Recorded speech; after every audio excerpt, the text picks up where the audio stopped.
जम्मू कश्मीर पर 8 दलों के साथ प्रधानमंत्री नरेंद्र मोदी की बैठक के बाद राजनीतिक बयानबाजी तेज हो गई है। बीजेपी अध्यक्ष महबूबा मुफ्ती ने पाकिस्तान से भी बातचीत की मांग कर दी है, लेकिन बीजेपी इसके सख्त खिलाफ है। और इसी पर बातचीत करने के लिए हमारे साथ जम्मू कश्मीर बीजेपी के अध्यक्ष रविंद्र रैना इस वक्त मौजूद हैं। बहुत स्वागत है आपका रविंद्र रैना जी एबीपी न्यूज पर। शुरुआत में इसी सवाल के साथ करूंगी, क्योंकि बातचीत में क्या हुआ ये तो हमने बात की और इसको लेकर बहुत बातें हो चुकी, लेकिन मैं आपसे ये कहूंगी कि ये बातचीत किस मायने में आपको जम्मू कश्मीर के विकास के लिए बहुत जरूरी दिखाई दी और इसके क्या मायने आपको समझ आ रहे हैं?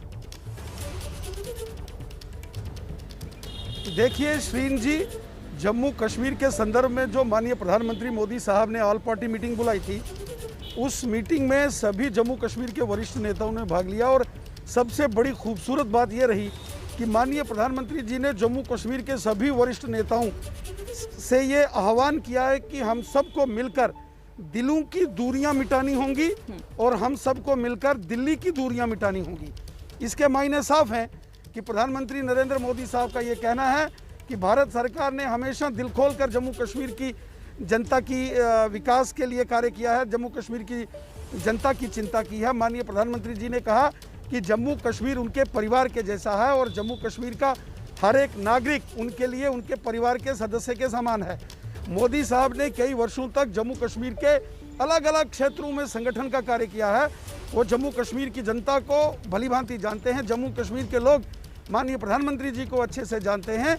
आप सबको याद होगा जब 2014 में जम्मू कश्मीर के अंदर भयंकर बाढ़ आई थी, पूरा जम्मू कश्मीर डूब रहा था। दीपावली वाले दिन हमारे प्रधानमंत्री नरेंद्र मोदी साहब कश्मीर के अंदर उतरे थे और उस दीपावली उन्होंने कश्मीर घाटी के अंदर बाढ़ प्रभावित लोगों के साथ मनाई थी। हमेशा से ही नरेंद्र मोदी साहब के दिल में बहुत प्यार और आदर मान सम्मान जम्मू कश्मीर की जनता के लिए है। कल पुनः माननीय प्रधानमंत्री जी ने यह कहा कि वो जम्मू कश्मीर की जनता के हित के लिए जो भी करना आवश्यक होगा वो करेंगे। और मुझे पूरा विश्वास है कि कल की जो ऑल पार्टी मीटिंग हुई है, सर्वदलीय बैठक माननीय प्रधानमंत्री जी के साथ, इसके बाद जम्मू कश्मीर के अंदर एक नए युग का आरंभ हुआ है। एक जो पॉलिटिकल डेडलॉक था वो कल इस ऑल पार्टी मीटिंग से समाप्त हुआ है। धीरे धीरे अब राजनीतिक गतिविधियां आगे बढ़ेंगी और हमें विश्वास है कि इस सारे परिप्रेक्ष्य के बाद, इस सारी बैठक के बाद जम्मू कश्मीर की जनता की भलाई के लिए, जनता के हित में सभी राजनेता मिलकर कार्य करेंगे। रविंद्र रैना जी, आपने कहा और कल प्रधानमंत्री ने भी इस बात का जिक्र किया कि दिल और दिल्ली की दूरी को कम करना चाहते हैं, खत्म करना चाहते हैं, लेकिन आपको लगता है राह इतनी आसान होगी? क्योंकि दिल में तो 370 की वापसी का ख्वाब अभी भी बसा हुआ है। देखिए, अलग अलग राजनीतिक दलों के अपने अपने पॉलिटिकल एजेंडाज हैं और सबने कल अपनी बात की, इसलिए यह इस बैठक का कोई अलग से कोई स्पेसिफिक एजेंडा नहीं था। माननीय प्रधानमंत्री जी ने सबको मौका दिया, सभी राजनीतिक दलों को यह मौका दिया कि वो अपनी बात कर सकते हैं। सभी राजनेताओं ने कल अपने अपने पक्ष की बात रखी। लगभग 3.5 घंटे तक लंबी बैठक में सबने दिल खोलकर प्रधानमंत्री जी से बात की और सबका एक मत था कि हम लोग हिंदुस्तानी हैं, हिंदुस्तान हमारा देश है, जम्मू कश्मीर के लोग हिंदुस्तानी हैं। और प्रधानमंत्री जी ने भी कहा कि जम्मू कश्मीर उनके परिवार के जैसा है, जम्मू कश्मीर का हर एक नागरिक, प्रधानमंत्री जी ने कहा कि मेरे परिवार का सदस्य है।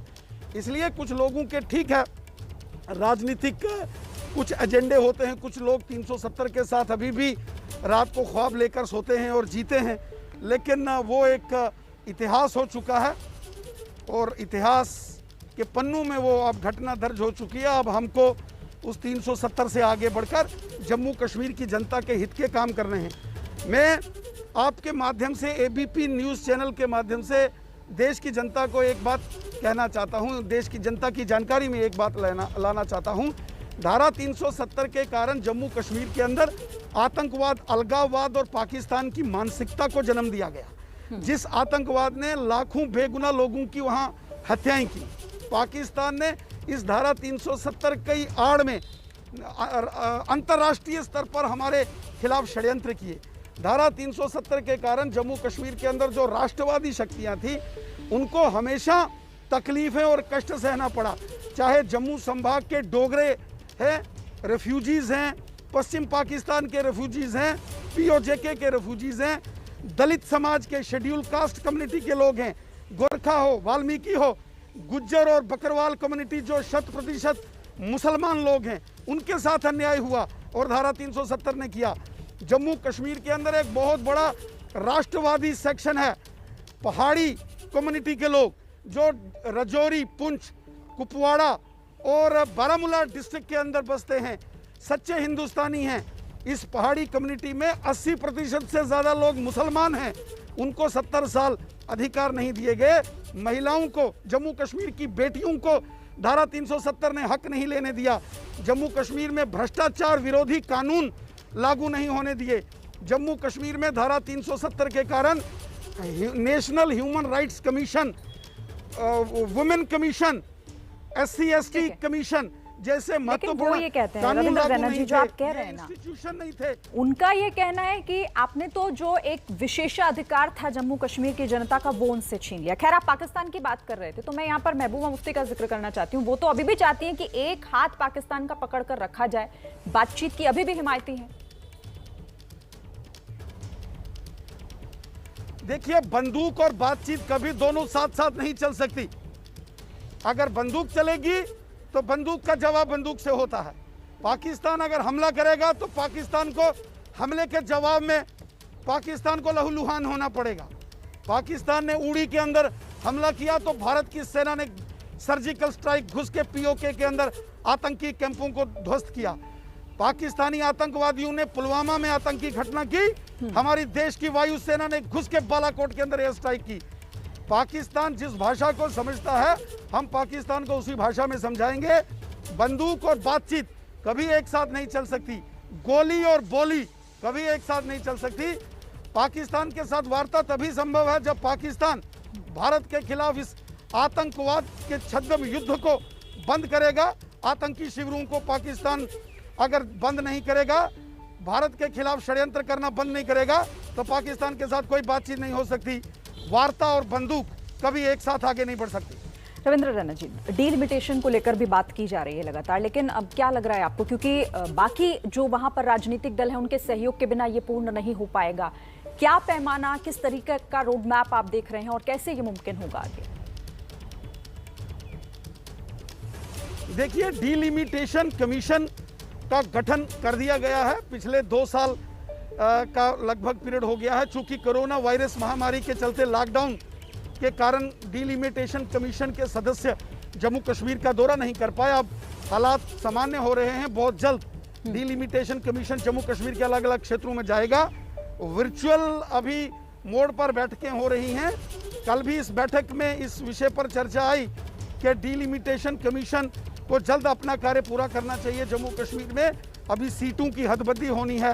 अलग अलग जो सीट्स हैं उनका डीलिमिटेशन होने के बाद जम्मू कश्मीर के अंदर चुनाव आयोग वहां चुनाव कराएगा। हम सब चाहते हैं कि जम्मू कश्मीर में जल्द चुनी हुई सरकार हो, इलेक्टेड गवर्नमेंट हो, चुना हुआ मुख्यमंत्री हो, चुना हुआ सरकार हो, लेकिन उसके लिए पहले डीलिमिटेशन होना जरूरी है। और हमें विश्वास है कि बहुत जल्द डीलिमिटेशन की प्रक्रिया पूरी होगी और जम्मू कश्मीर में विधानसभा के चुनाव होंगे और जम्मू कश्मीर के अंदर चुनी हुई सरकार होगी। आप भी चाहते हैं, बाकी राजनीतिक दल भी चाहते हैं, तो क्या माना जाए, कब तक चुनाव की उम्मीद की जा सकती है? सबसे पहले तो श्रीन जी, जम्मू कश्मीर के अंदर डीलिमिटेशन होगी, सीटों का परिसीमन होगा, वहां की विधानसभा को गठित किया जाएगा। वर्तमान में अभी वहां विधानसभा नहीं है और 90 सीटों का गठन होगा। अलग उसकी ज्यूरिडिक्शन तय होगी, सीटों का क्षेत्रफल तय होगा और वो सारा कार्य डीलिमिटेशन कमीशन ने करना है। जैसे ही ये कमीशन अपना कार्य पूरा करेगा, जम्मू कश्मीर के अंदर सीटें गठित होंगी, उसके तुरंत बाद जम्मू कश्मीर के अंदर चुनाव होंगे। माननीय प्रधानमंत्री जी और माननीय गृह मंत्री जी ने भी सर्वदलीय बैठक में इसका जिक्र किया है कि डीलिमिटेशन कमीशन की प्रक्रिया पूरी होने के तुरंत बाद जम्मू कश्मीर के अंदर चुनाव करवाए जाएंगे। ठीक है, एक आखिरी सवाल रविंद्र रैना जी मेरा, क्योंकि 370 पर बाकी राजनीतिक दल फिलहाल तो मूड में नहीं दिखाई दे रहे कि वो मानेंगे, तो क्या कोई विकल्प आपने तैयार किया है और क्या वो विकल्प 371 हो सकता है? देखिए, अभी तो जम्मू कश्मीर केंद्र शासित प्रदेश है, अभी तो जम्मू कश्मीर को यूनियन टेरिटरी का दर्जा है। 70 साल धारा 370 के कारण जम्मू कश्मीर की जनता ने दुख और कष्ट झेला है। धारा 370 ने जम्मू कश्मीर के अंदर, वो चाहे हिंदू हो या मुसलमान हो, सिख हो या ईसाई हो, जम्मू संभाग का रहने वाला हो या कश्मीर घाटी का हो, इस धारा 370 ने जम्मू कश्मीर के हर परिवार को दुखी किया है। हर जनमानस को इस धारा 370 के कारण तकलीफ थी, आम लोगों को परेशानी थी और कुछ राजनेता इसका लाभ उठाकर, इसका दुरुपयोग करके जम्मू कश्मीर की जनता को बंधक बना के रखा गया था। अब ये गुलामी की जंजीरें टूट चुकी हैं। जम्मू कश्मीर की जनता खुले आसमान में सांस ले रही है। जम्मू कश्मीर का बच्चा बच्चा इससे बहुत खुश है। उम्मीद यही की जा सकती है कि अब खुला आसमान जो है वो साफ रहे हमेशा, और जो एक शुरुआत हुई है वो कम से कम अपनी मंजिल तक पहुंचे, विकास हो जम्मू और कश्मीर का। बहुत शुक्रिया आपका रविंद्र रैना जी हमारे साथ जुड़ने के लिए और इस बातचीत के लिए।